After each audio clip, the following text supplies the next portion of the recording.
चलिए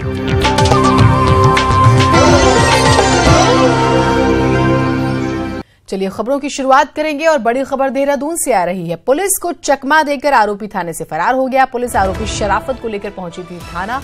घर में घुसकर समझौता करवाने का कर रहा था प्रयास। पॉक्सो पीड़िता पर समझौता करने का बना रहा था दबाव। पुलिस फरार आरोपी शराफत की तलाश में जुटी। नेहरू कॉलोनी थाना क्षेत्र का ये मामला है।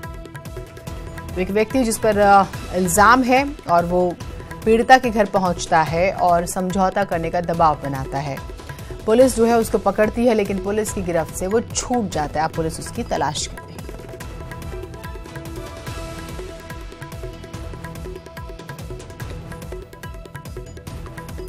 अवनीश हमारे साथ, हमारे सहयोगी जुड़े हुए। अवनीश, पूरी खबर बताइएगा। देखिए, ये बिल्कुल मामला नेहरू कॉलोनी थाना क्षेत्र का है, जहां पर बीते रोज जो ये शराफत अली था, ये एक पॉक्सो के मामले में पीड़िता के घर पहुंचा था और उसमें समझौता करने के लिए उस पीड़िता पे दबाव बना रहा था और खुद को वहां पर भी इसने कोर्ट का पेशकार बताया था।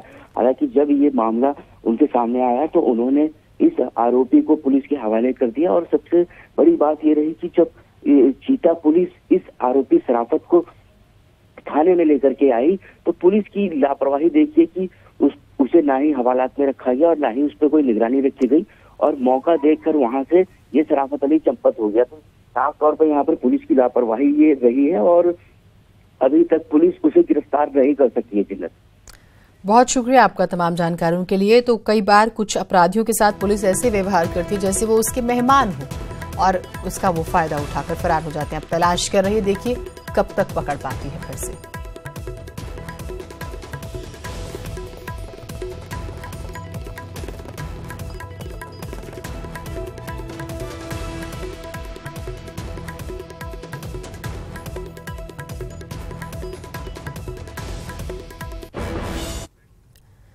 नैनीताल जिले के धारी ब्लॉक में एक महिला और लड़की का शव बरामद हुआ। देवनगर गांव के करीब खाई से दोनों अज्ञात शव बरामद हुए।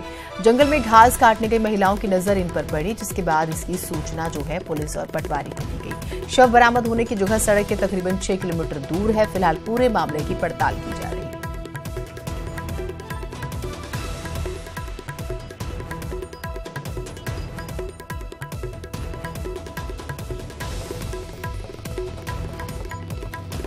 तो 2 महिलाओं का शव मिलता है, एक लड़की और एक महिला का, और अब ये छानबीन की जा रही है कि क्या ये उस गांव की ही है। खाई से मिला है वैसे ये, तो किसने इनकी क्या इन्होंने आत्महत्या की या फिर इनकी हत्या करके शव को जो है यहाँ फेंक दिया गया जिससे कि इनकी पहचान ना हो पाए। कहाँ से हैं ये, क्या हुआ, तमाम चीज़ें जानने की कोशिश जो है पुलिस इन्वेस्टिगेशन जो है वो कर रही है। लेकिन सवाल तो ये है ही कि आखिर इनके साथ ऐसा क्या हुआ था।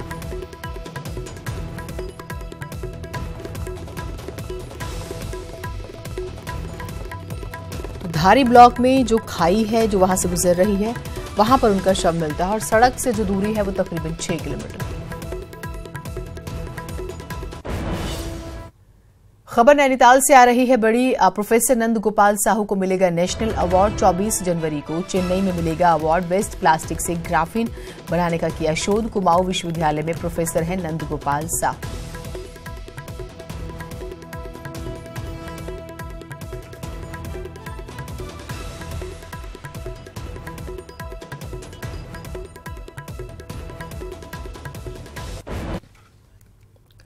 और सुभारती मेडिकल कॉलेज के मामले में आज सुप्रीम सुनवाई जो है, मेडिकल कॉलेज प्रबंधन सुप्रीम कोर्ट में रखेगा अपना पक्ष। पिछली सुनवाई में वकील कपिल सिब्बल नहीं पहुंचे थे। वकील कपिल सिब्बल के नहीं पहुंचने पर टली थी सुनवाई।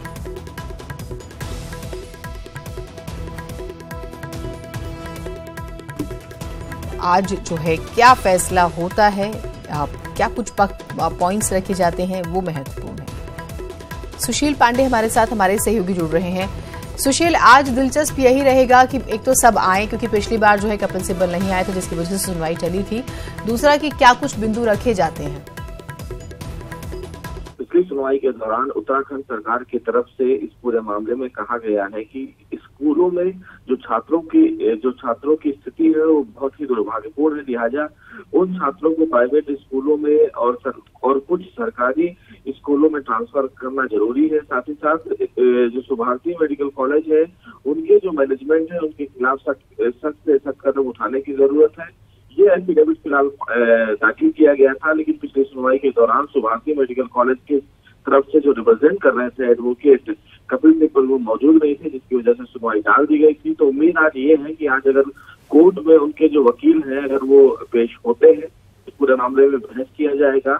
और जिस तरह उत्तराखंड सरकार ने अपनी बातें रखी है स्टेटस रिपोर्ट के द्वारा, उन बातों को देखने के बाद देखना ये है कि क्या सुप्रीम कोर्ट उत्तराखंड सरकार की बातों को मानते हुए छात्रों का ट्रांसफर करता है या नहीं।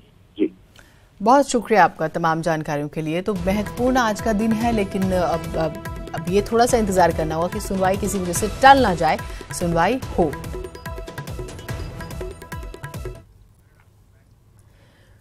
उधर उत्तराखंड के पहाड़ी इलाकों में एक बार फिर से रुक रुक कर बर्फबारी होने लगी है। मैदानी इलाकों में भी शाम के वक्त बारिश का दौर शुरू हो गया है। मौसम विभाग ने राज्य के कई जिलों में भारी बारिश, ओलावृष्टि और बर्फबारी की चेतावनी जारी की है, जिसके बाद तापमान में गिरावट आई है। मौसम विभाग का पूर्वानुमान है कि 25 जनवरी तक प्रदेश में बारिश और बर्फबारी होने की पूरी संभावना है। सोमवार शाम से ही देहरादून, हरिद्वार, मसूरी, नैनीताल, हल्द्वानी, हरिद्वार और पौड़ी में बारिश शुरू हो गई। चारों धामों में भी रुक रुक कर बर्फबारी हो रही है। केदारनाथ की बात करें, सुबह से करीब 1 फीट बर्फ गिर चुकी है। बर्फबारी की वजह से पुनर्निर्माण कार्य भी प्रभावित हुए। मौजूद करीब 400 श्रमिक दिन भर अपने टेंटों में ही कैद रहे। उत्तरकाशी की हर्षिल घाटी और दयारा बुग्याल में भी बर्फ पड़नी शुरू हो गई। हालांकि ऊंचाई वाले इलाकों में कम बारिश और बर्फबारी से काश्तकारों के माथे पर चिंता की लकीरें आ गई थी, लेकिन अब बारिश होने से काश्तकारों के भी चेहरे खिले हुए हैं।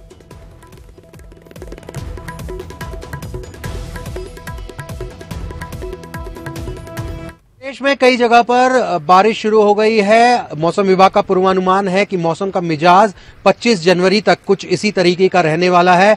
बारिश होगी मैदानी और पहाड़ी इलाकों में, इसके अलावा ऊंचाई वाले इलाकों में बर्फबारी भी होनी है, जिसके बाद जो काश्तकार हैं उनके चेहरे खिले हुए हैं, क्योंकि सेब और दूसरे फलों की खेती करने वाले काश्तकारों के लिए ये मौसम वरदान साबित होने वाला है।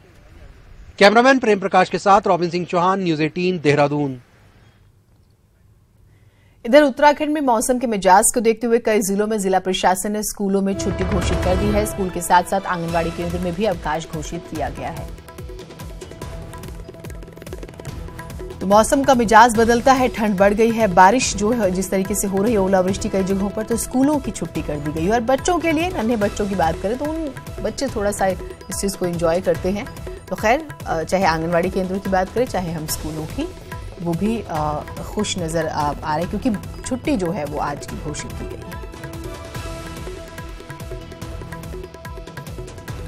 रॉबिन हमारे साथ, हमारे सहयोगी जुड़े हुए हैं। रॉबिन, आपने, जैसे कि हमने अभी आपका देखा भी, पीटीसी आपने की, जो काश्तकार बहुत खुश है और पिछले दिनों हमने पढ़ा भी कि वो इंतजार करें कि एक बारिश और हो जाए, और बच्चे भी खुश ही होंगे क्योंकि छुट्टी हो गई उनकी। देखिए, काश्तकार खुश हैं, बच्चे खुश हैं और अपने दर्शकों को भी खुश करा देते हैं हम, क्योंकि आपको सबसे पहली तस्वीरें बर्फबारी की दिखाते हैं। कल रात जमकर बारिश हुई और सामने जो पहाड़ियां दिखाई दे रही हैं, धनौल्टी की पहाड़ियां हैं, मसूरी धनौल्टी की, यहाँ पर आप सफ़ेद चादर बर्फ़ की साफ इस समय देख सकते हैं। कल रात से बारिश हो रही थी लगातार, और जैसे मौसम विभाग का पूर्वानुमान था कि बर्फ़बारी होगी, और देहरादून की अगर मैं बात करूं तो मसूरी में बर्फ़बारी हुई है। मसूरी की जो लाल टिब्बा का जो इलाका है वहां पर बर्फ़बारी हुई है। धनौल्टी की पहाड़ियों में सफ़ेद चादर बर्फ़ की आप देख सकते हैं तस्वीरों के ज़रिए। चक्राता में बर्फ़बारी की खबरें आ रही हैं। तो पूरे प्रदेश में कम, और जो ऊंचाई वाले उच्च हिमालयी क्षेत्र हैं वहाँ पर तो बर्फ़बारी लगातार जारी है ही। तो बारिश लगातार जारी है। अलग अलग इलाकों में ठंड बढ़ गई है, ठिठुरन बढ़ गई है, और ये कहा जा रहा था कि इस मौसम में अभी तक जो बर्फबारी है या बारिश है वो नहीं हुई है, कम हुई है। तो अब ये लगातार मौसम विभाग का पूर्वानुमान है कि 25 तारीख तक, 25 जनवरी तक बारिश बर्फबारी लगातार जारी रहेगी। तो ऐसे में काश्तकार जो हैं उनके चेहरे खिले हुए हैं, क्योंकि जो सेब की खेती करते हैं, बागवानी करते हैं, या आड़ू, पुलम इस तरीके के फल लगाते हैं, उनके लिए ये बर्फबारी बड़ी महत्वपूर्ण थी, क्योंकि एक चिलिंग टेम्परेचर उनको चाहिए होता है सेब की बागवानी करने वाले लोगों को, किसानों को, काश्तकारों को। तो वो अब मिल पाएगा उनको। बारिश हुई है, अच्छी बारिश हुई है और आगे भी ये जो स्पेल है जो कि वेस्टर्न डिस्टर्बेंस की वजह से बना है वो आगे बढ़ेगा 25 तारीख तक, ऐसा मौसम विभाग का पूर्वानुमान है। तो अभी ये ताज़ा बर्फबारी आपने देखी है मसूरी। ठीक, रॉबिन, आपने पश्चिमी विक्षोभ का जिक्र किया जिसकी वजह से मौसम में बदलाव आया है। हम तो चाहेंगे कि आप हमें ज्यादा से ज्यादा तस्वीरें दिखाएं, हमारे दर्शक घर बैठे कम से कम इस चीज का आनंद लें, तमाम जगहों के जो दर्शक हैं। और हल्की ठंड जो है सिर्फ हम उत्तर भारत नहीं, हम साउथ इंडिया में भी थोड़ा सा महसूस कर भी रहे हैं। तो वो तस्वीरें बहुत महत्वपूर्ण है, हम चाहेंगे कि आप हमें वो ज्यादा से ज्यादा दिखाएं। बिल्कुल जीनत, इन तस्वीरों के बीच से मैं हट जाता हूं क्योंकि ताज़ा बर्फबारी हुई है और सबसे पहली तस्वीरें इस समय न्यूज़ 18 पे हमारे दर्शक देख सकते हैं। आज सुबह सुबह का जो मौसम है, अभी उजाला भी नहीं हुआ है जीनत, क्योंकि इस तरीके से बादल लगे हुए हैं।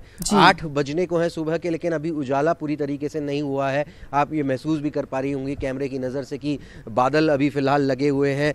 और जो जैसा आपने कहा कि जो अब ये जो मौसम की जो बर्फबारी या बारिश हुई है, इसका इफ़ेक्ट जो है, इसका इफ़ेक्ट पूरे नॉर्थ इंडिया में पड़ेगा। आने वाले दिनों में यूपी की अगर हम बात करें, दिल्ली की बात करें, तो ये जो बर्फ़ गिरी है, इसकी जो इससे छूती हुई जो हवाएं, बर्फीली हवाएं चलेंगी, उसका इफ़ेक्ट जो है, उसका टेम्परेचर का जो इफ़ेक्ट है वो दिल्ली, यूपी और नॉर्दर्न इंडिया के कुछ स्टेट्स पर पड़ेगा। तो कुल मिलाकर ये कहा जा सकता है कि उत्तराखंड में जो ये ताज़ा बर्फबारी और बारिश हो रही है, इसका असर अब मौसम पर नॉर्थ इंडिया के कई स्टेट्स पर भी पड़ेगा। फिलहाल पर्यटक भी खुश हैं, जैसे जैसे पर्यटकों को ये जानकारी मिल रही है। कल रात से ही खुद हम लोगों को कई बार इंक्वायरी आ रही है, जो हमारे दोस्त दूसरे स्टेट्स में रहते हैं उनकी इंक्वायरी आ रही है कि क्या बर्फबारी हुई है। तो ऐसे में अब जो पर्यटन कारोबारी हैं, पर्यटन से जुड़े कारोबारी हैं, उनके भी चेहरे खिलने की उम्मीद है, क्योंकि ये आपने बहुत अच्छी बात कही रॉबिन। और उसमें एक चीज और जानना चाहेंगे कि मौसम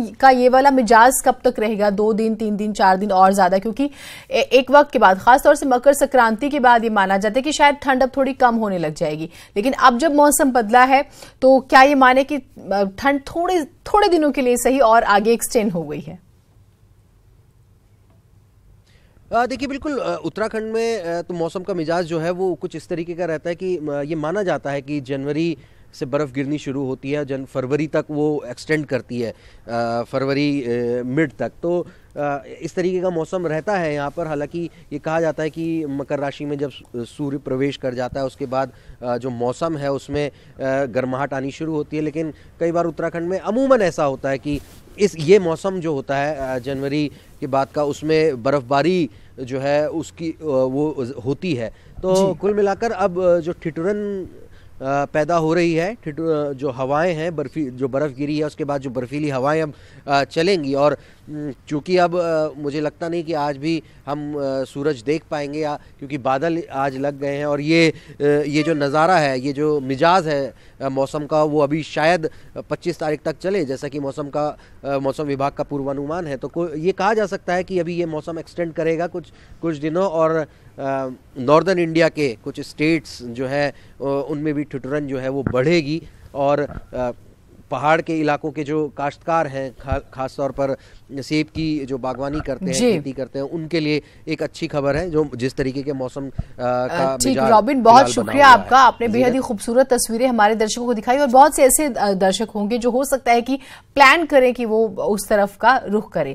आगे बढ़ते हैं। मसूरी में रुक रुक कर हल्की बारिश हो रही है, जिससे शहर में कड़ाके की ठंड बढ़ गई है।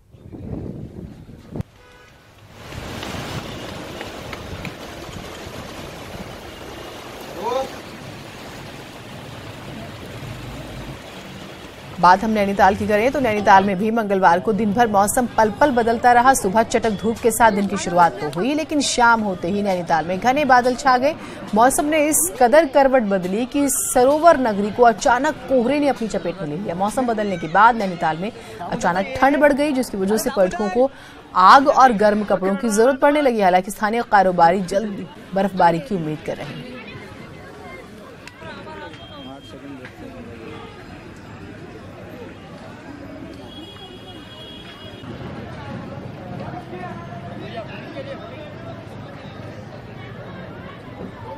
सभी का पौष पूर्णिमा के मौके पर श्रद्धालु हरिद्वार के हर की पैड़ी पर आस्था की डुबकी लगाते हुए नजर आए। मां गंगा में डुबकी लगाने के साथ दान पुण्य का भी विशेष महत्व माना जाता है।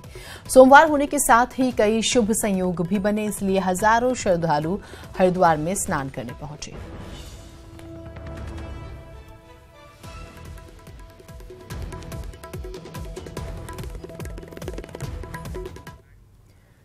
प्रयागराज कुंभ पहुंचे उत्तराखंड के सीएम त्रिवेंद्र सिंह रावत ने योगी सरकार के किए इंतजामों की जमकर तारीफ की और कहा कि प्रयाग कुंभ की तरह ही 2 साल बाद हरिद्वार में लगने वाले कुंभ मेले को भी भव्य और दिव्य स्वरूप दिया जाएगा।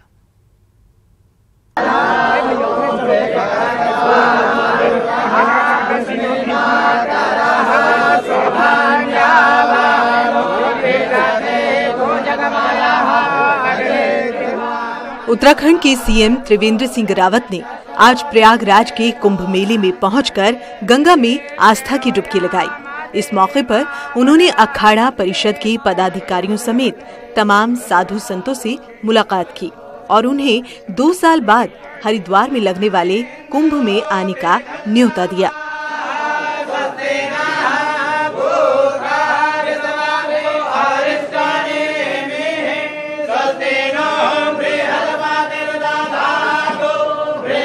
यहाँ पर हम तमाम जो हमारे अखाड़े हैं, उनके जो प्रमुख हैं, उन सबको एक तो उनको आमंत्रित करने आए हैं कि आप कुंभ 2021 में राज्य सरकार आपके स्वागत के लिए तैयार है, आप वहाँ पर आएँ।